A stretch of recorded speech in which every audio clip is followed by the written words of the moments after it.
Graphing exponential functions. So whenever we're graphing exponential functions, and you can see on this one we have 2 raised to the x power. Already have a nice table laid out for you. We have the graph plotted some points over here. But whenever you're trying to get the graph of these, what we want to do first is identify some key points. And I usually tend to go with 2 key points. Others go with more than that. But here are the easiest places to find these key points. The first one is if we plug a 1 into this function, so we're going to substitute a 1 in for the x. We just get our base raised to the first power. So we're going to get our base. So it's always 1 and then whatever the base is. If we're dealing with b to the x power being b representing our base, this can always be represented by 1 comma b. All right, the second key point that I always like going for is whenever we plug in a 0. So this goes back to an exponent rule. But whenever you substitute a 0 in and it's up in the exponent, anything raised to the 0 power is always going to equal 1. So we get the ordered pair 0, comma 1. All right, other things to know about are exponential functions and their graphs. The output values are always positive for all x's that we plug in, and the domain is going to be all real numbers. We can plug in whatever x value we want up in the exponent. It's not going to cause us any problems. So because these outputs are all positive, we'd say that the range is going to be all real numbers. Or sorry, it's going to be from 0 to infinity. And as x increases, the output values increase without bound. All right, in this example, you can see as we move from left to right, as we increase our x values, the y values increase as well. So they go to infinity. But as x decreases, as we move to the left-hand side, our y values get smaller and smaller and smaller. They approach 0. So they're getting very close to this x-axis. So what we can say in that case is we have a horizontal asymptote.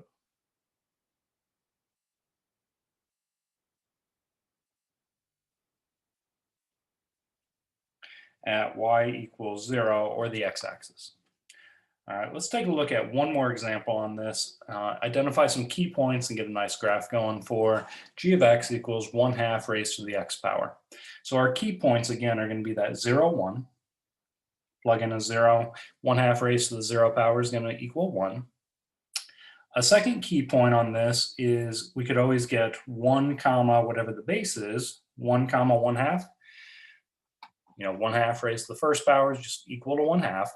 However, because we have this fractional base, I want to identify one separate key point. And that key point is when we plug in -1 in, what's going to happen is you get the reciprocal of whatever the base is. So instead of 1/2, if we flip that upside down, we get its reciprocal. 2/1 is just going to be 2. Let me show you how that works with some algebra over here. We plug in a -1. We could say that's 1/2 raised to the negative first power.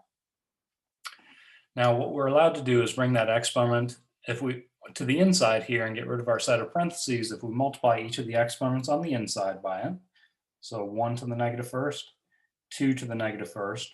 But we can eliminate our negative exponents by basically switching positions. If it's in the numerator, we can move it to the denominator and make it a positive exponent. If it was in the denominator with a negative exponent, you can move it up to the numerator and make it positive. So you can say this is the same thing as just 2. All right, another way to kind of visualize this is if I'm trying to graph 1/2 raised to the x power, I think we can kind of see that that's going to be 2 to the negative first power raised to the x power. If I want to combine these exponents together, I would multiply our exponents together.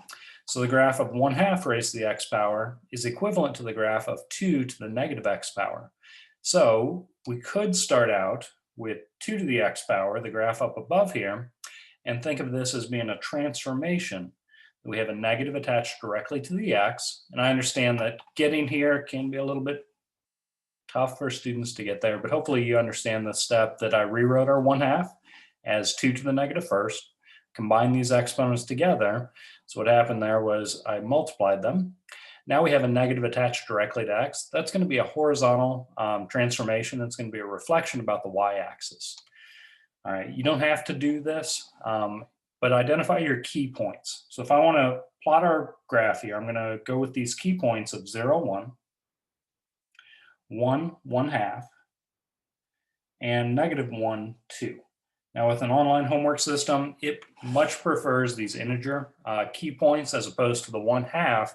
It's going to be kind of difficult to graph this point on the coordinate system with an online homework system. So what you want to use is this key point, the -1, 2. All right, and then getting a nice graph going here. Hit our key points. What's going to happen is it's getting closer to the x-axis over on the right-hand side. And you may notice, if you take a look at this graph compared to the one at the top, what's happened here is this is a horizontal reflection. So it should look like the same graph, just flipped left and right, reflected about the y-axis. All right, the output values are still all positive, so the range is going to be from 0 to infinity. On this case, when our base is between 0 and 1, though, it's decreasing as we move from left to right, getting closer to the x-axis over on the right-hand side. And then as we go to the left for our x values, as our x values decrease, the output values are going to increase without bound, or y goes to infinity as we move off to the left-hand side. All right, hope this helps out. We're going to be graphing a few more of these in subsequent videos. Good luck.